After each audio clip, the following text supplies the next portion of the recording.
Salve, salve, meus queridos! Agora chegou a hora de nós falarmos sobre tensão em cargas combinadas. Nós estudamos isoladamente o efeito do momento fletor, o efeito da força normal, o efeito da força cortante e o efeito do torque, ou o nosso momento torsor. Chegou a hora agora de integrarmos tudo isso e analisarmos uma estrutura sobre esse aspecto de solicitações diversas, de cargas combinadas, tá ok? Vamos rapidamente, então, uma breve revisão de tudo aquilo que você provavelmente já viu. Nós já falamos aqui da tensão normal no regime elástico, como que funciona, né, a fórmula da flexão. Nós sempre utilizamos como referência o centroide da figura. Aqui no caso de flexão pura, o centroide coincide com a linha neutra, mas a linha neutra não necessariamente vai passar pelo centroide, depende da composição da nossa flexão. No caso de flexão pura, é fácil definir que o centroide recebe aí também a linha neutra, mas no caso de flexocompressão ou flexotração, essa linha neutra ela pode desviar, seja para cima ou para baixo, independente de qual a origem, a natureza da solicitação. O mais importante, entendemos que ela depende do momento fletor, da coordenada y em relação ao centroide e da inércia das nossas peças, tá? De um modo mais genérico, nós sabemos que a distribuição ela é linear e quando nós temos a famosa flexão composta oblíqua, ou seja, uma carga, flexão composta a gente sabe que vem do momento fletor associado a um esforço axial, e oblíqua porque ela não se dá em torno dos eixos principais de inércia, ela se dá em torno de um eixo qualquer. O que nós fazemos para resolver problemas desse tipo? Nós vamos decompor o momento fletor em relação aos eixos principais de inércia, como a gente acaba de fazer nessa peça. Provavelmente, muito provavelmente, né, a gente tem algo por aqui, assim, seria um momento fletor causado por essa carga, que seria um momento fletor em torno de um eixo qualquer. Então a gente decompõe esse momento fletor em torno de y e em torno de x. E aí chegamos na expressão mais genérica para flexão.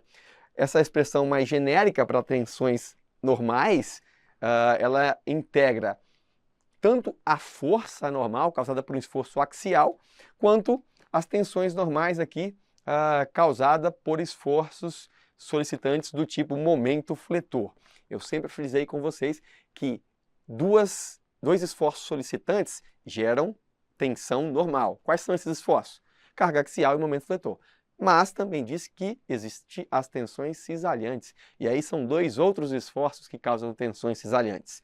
São eles o torque e a força cortante. Começamos aqui para a expressão que diz qual é a tensão cisalhante causada pelo torque. Nós vamos ver aí que, respeitando a lei de Hooke, ou seja, enquanto as tensões são proporcionais à deformação, no regime aqui elástico, nós temos sim a validade de proporcionalidade entre tensões e deformações, o mesmo que é válido para as tensões normais também vale para as tensões de cisalhamento, embora aqui nós tenhamos a deformação de cisalhamento, a tensão de cisalhamento e o módulo de cisalhamento transversal, o qual nós bem sabemos que pode ser calculado com base no módulo de elasticidade longitudinal e neste carinha aqui que é o nosso coeficiente de Poisson, sabendo que nos materiais de engenharia esse valor varia de 0 a meio. Agora, voltando aqui ao foco para a distribuição da tensão de cisalhamento causada pelo torque ou pelo momento torsor, ela tem uma distribuição linear também que varia, que aumenta à medida em que se afasta do centro. Então nós temos aqui dentro do regime elástico a tensão de cisalhamento em uma barra de seção circular. Nós vemos que essas barras, ao sofrerem giro, ao sofrerem o torque, elas não empenam, elas têm as seções planas que permanecem planas. A variação dessa tensão de cisalhamento, ela é o quê? Linear com relação à distância do eixo da barra. Então aqui nós temos o torque, aqui a distância, é o raio vetor ou distância do centro à extremidade considerada. Claro que na extremidade, na superfície da barra, essa tensão é máxima, né? E dividido pelo momento polar de inércia, que é a inércia, ou seja, a nossa resistência ao giro, mas agora não em relação a um eixo, como é na inércia em torno de x, em torno de y. Aqui é em relação à origem, né? Então a gente tem esse momento polar de inércia que nada mais é do que a soma do momento ix com o momento y pela axissimetria da seção circular, e x é igual a y. Por isso, o momento polar de inércia nada mais é do que 2 vezes o momento retangular de inércia convencional. Revisando então agora, falamos do cisalhamento devido ao torque e falaremos do cisalhamento devido à força cortante ou cisalhamento transversal. Na aula sobre isso, eu bati a tecla de que ele não fornece resultados precisos, mas é uma boa aproximação para o cálculo das tensões. Ele é, sim, o que nós temos de melhor para ser utilizado aqui dentro da resistência da análise estrutural, dentro da resistência dos materiais, para a nossa análise estrutural, né? Dentro do regime elástico, a gente consegue ter essa expressão analítica como a que melhor representa a distribuição desse cisalhamento em nossas peças.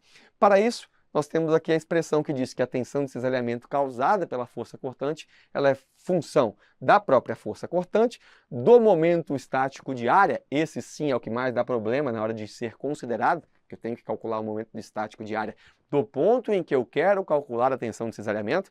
A inércia, sim, que é sempre em torno do eixo, né? Que a seção transversal tende a fazer esse giro, e da espessura T. Aí eu sempre gosto de ressaltar que esses subíndices aqui, XY ou YX, pelo princípio de Cauchy, nós sabemos que eles são iguais, e que Q, que é o momento estático de área, e I, que é a nossa inércia, são sempre calculados em relação ao centroide da seção. Tudo isso você já viu, agora a gente vai aplicar de forma integrada em uma questão. Veja bem, a questão diz o seguinte, é uma questão da FGV para o Senado Federal. A partir do elemento estrutural mostrado na figura, submetido à ação de uma força P, o estado de tensão no ponto 1 da seção indicada, mostrada em detalhe, é... E aí tem as alternativas de A até E. A questão diz o seguinte, assuma que a barra possua raio R, momento de inércia I, e momento polar de inércia J igual a 2I. Obviamente, vejamos que aqui nós temos um pórtico onde existem duas excentricidades, eu poderia dizer assim, existem duas distâncias, né? Ele tem, em relação à seção transversal, uma distância A e uma distância B. Portanto, nós avaliaremos agora o efeito que essa carga deslocada do centroide ela tem na seção transversal analisada. Veja que, pelo efeito de A, da excentricidade A, a nossa carga P tende a fazer o quê? Um giro na seção transversal em torno de X. Então, seria um momento em torno de X. Opa, mas esse momento em torno de X nada mais é do que um momento torsor. Então, eu também posso chamar simplesmente de torque. Então, eu posso chamar isso aqui simplesmente de torque em relação ao eixo X. Eu vou passar para o próximo slide para a gente entender um pouco melhor aqui uma concepção mais tridimensional deste desenho. Veja que P, quando eu trago o P que estava aqui para esta região, ou seja, a minha ideia é aplicar P no momento, na seção transversal que eu quero analisar. Só que quando eu desloco ela do ponto da extremidade para este ponto aqui, ela vem com o efeito de um torque. Este torque, ele nada mais é um momento em torno de x ou simplesmente torque. P, que é a carga vezes a excentricidade em relação ao eixo x. Ok, mas agora P tem que ir até a seção transversal. Então agora eu tiro o P de onde ele está e coloco P logo sobre a seção transversal. Agora sim, P está logo ali em cima. Existia uma outra excentricidade que causaria agora momento em torno de que eixo? Em torno de Y.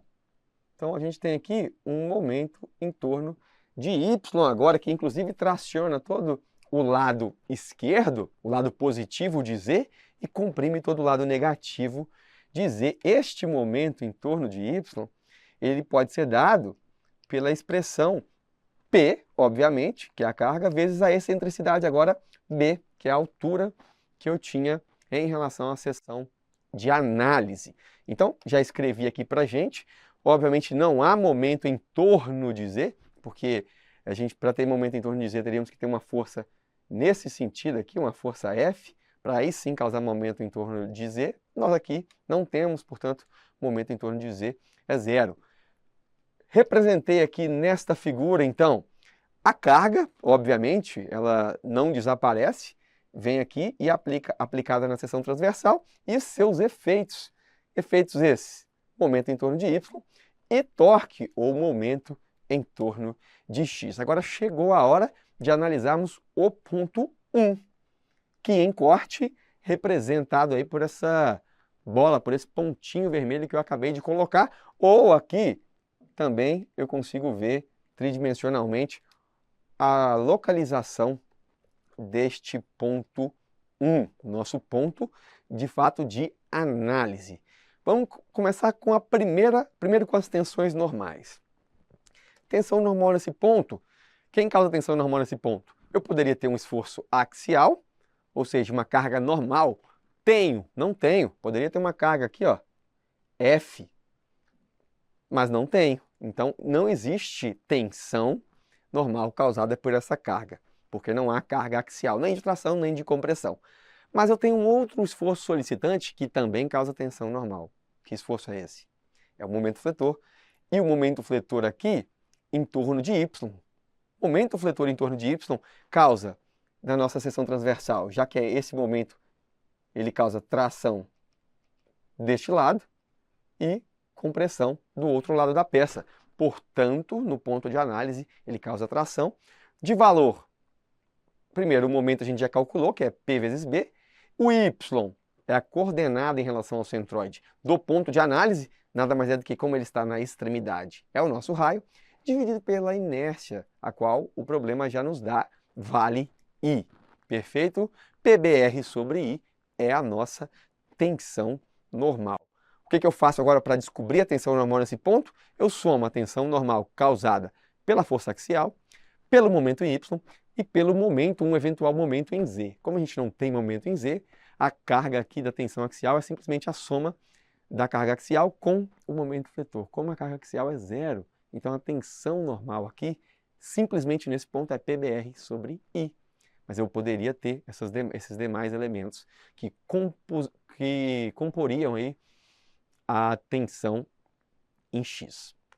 Perfeito? Porque a tensão aqui é nessa direção, na direção do eixo X, que é uma tensão de tração ou de compressão que nós calculamos, neste caso, tração devido ao momento fletor MY.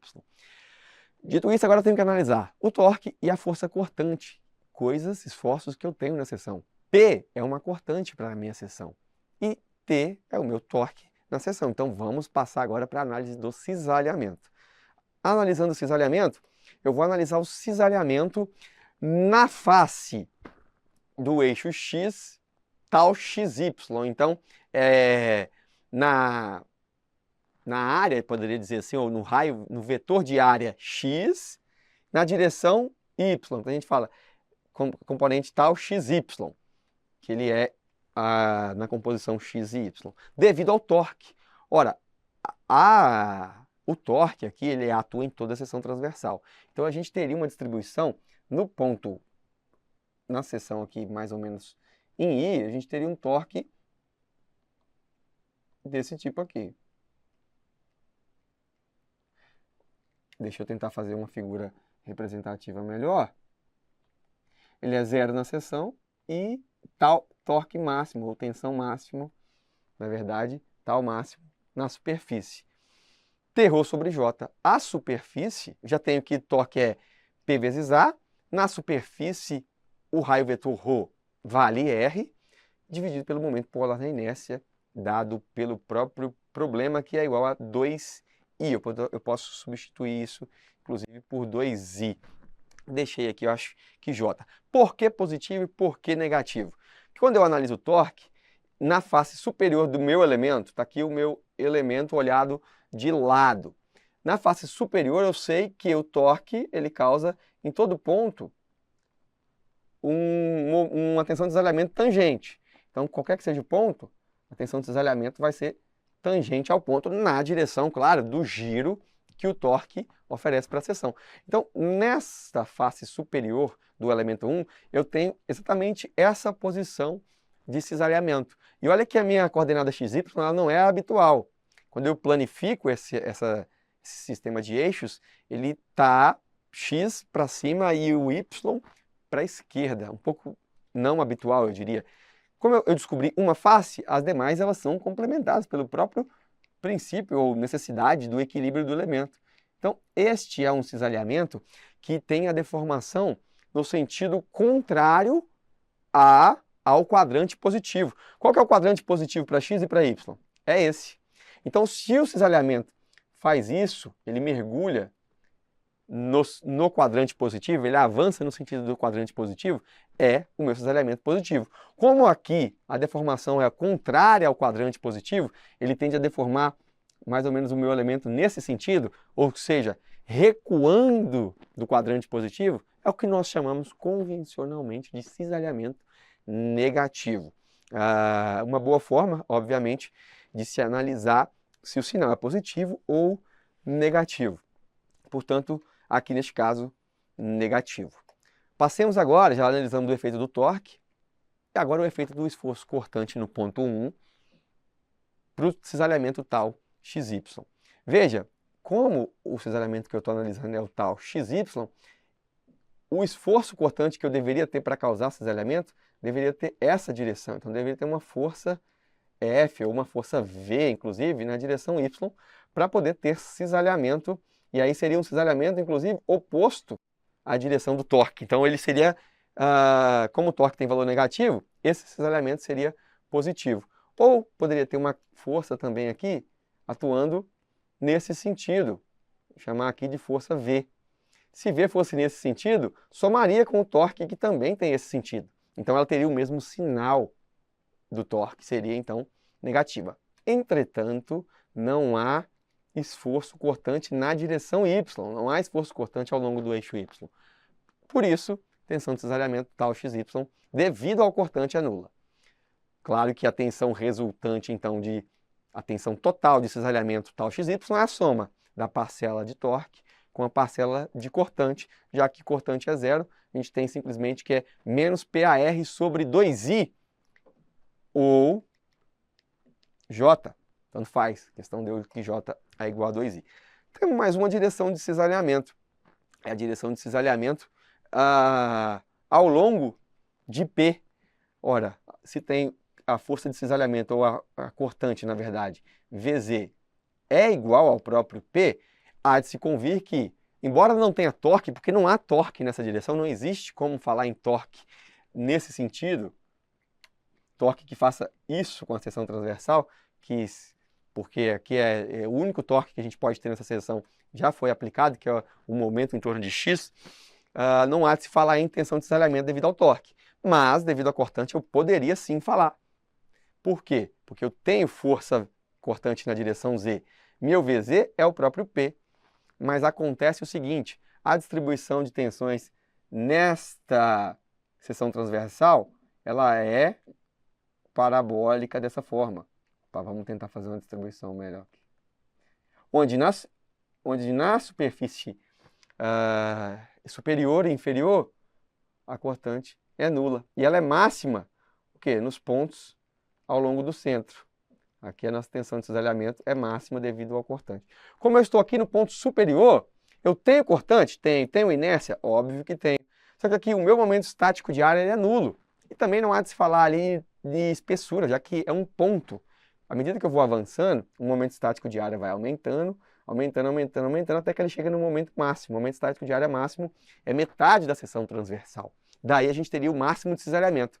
Claro, se fosse um ponto de análise nessa extremidade. Como não é, no ponto 1, nós temos que y igual a zero, o momento estático de área igual a zero. Por isso, concluímos aqui que a tensão axial, ou tensão normal, é PR sobre I, e a tensão de cisalhamento, PAR, menos PAR sobre J. Lembrando que J é igual a 2I. Portanto, o gabarito nada mais é do que a letra E, alternativa E. Veja que eu fiz aqui da modo mais completo e de forma paulatina para que vocês conseguissem entender o efeito isolado de cada um. Óbvio que eu poderia calcular isso tudo de uma vez só, ou inclusive inferir aqui diversas resultados nulos sem muita pressa. Aliás, depressa, rapidamente. Não precisaria levar todo esse tempo. Mas aqui a gente foi de forma lenta para que vocês pudessem entender. E aí, qual é o estado geral de tensões, então, no ponto 1? Se eu pego um cubo, ele só tem tensão em X, está aqui, e tensão XY, tal XY, que é a de cisalhamento. As demais, tensão σy, σz, são nulas, e tal xz, que é igual a tal zx, e tal zy, que é igual a tal yz, também zero. Então, no estado triaxial de tensões, ou no estado geral de tensões, onde eu teria 9 componentes, 3 normais e 6 de cisalhamento, mas eu sei que de 6 de cisalhamento, se eu fizer 3, eu sei que as outras são iguais, já que o subíndice trocado tem o mesmo valor, eu precisaria de fato calcular 6 componentes para representar um tensor. 3 normais e 3 de cisalhamento. 2 normais são 0, 2 de cisalhamento são 0. Então a gente só tem aqui uma tensão cisalhante, uma tensão axial, desculpa, e uma tensão cisalhante. Está aqui o estado triaxial de tensões, ou estado geral de tensões, mas eu estou diante de um estado plano de tensões, que é exatamente esse. O estado plano de tensões só tem tensão em X e tensão de cisalhamento XY.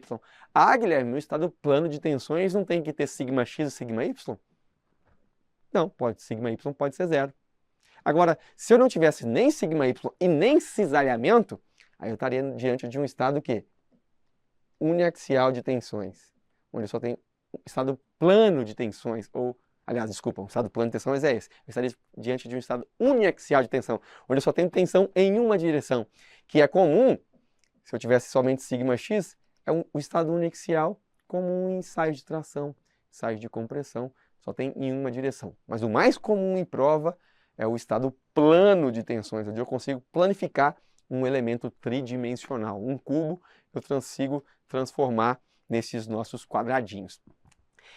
É importante e é a deixa para a gente concluir essa aula de cargas combinadas, mas é uma deixa para que você agora avance os seus estudos e entenda que essa tensão σx e essa tensão de cisalhamento tal XY é um estado plano de tensões, mas ainda σx não é a tensão normal máxima. Toda vez que a gente tem cisalhamento no nosso estado plano de tensão, significa que eu posso girar o meu sistema de eixos aqui. Lembra que meu sistema de eixos, se a gente faz aqui ao lado, ele está adotado dessa forma, x, y. Se eu tenho cisalhamento, significa que eu posso girar um pouco o mesmo ponto, no mesmo estado de tensão, girar um pouco para conseguir calcular qual é a tensão axial máxima, tensões máximas e mínimas. Dessa forma, eu já te adianto que o estado, na transformação de tensões, ou seja, após calculado para um sistema de eixo, na hora que eu rotaciono e calculo as tensões em relação a um outro eixo, quando eu acho um eixo, uma rotação que me dá um sistema de eixos com cisalhamento nulo, significa que eu estou diante aí, então, da tensão axial máxima e mínima, da tensão normal máxima e mínima da seção. Então aqui eu tenho somente σx, mas ainda não é a tensão máxima que o meu material está submetido. Eu teria que rotacionar o eixo até que o cisalhamento fosse igual a 0, e aí sim eu iria calcular os valores da tensão máxima e, consequentemente, da tensão mínima. Isso é assunto da próxima aula. Espero que, pelo menos, essas cargas combinadas você tenha entendido. Valeu? Então, até a próxima.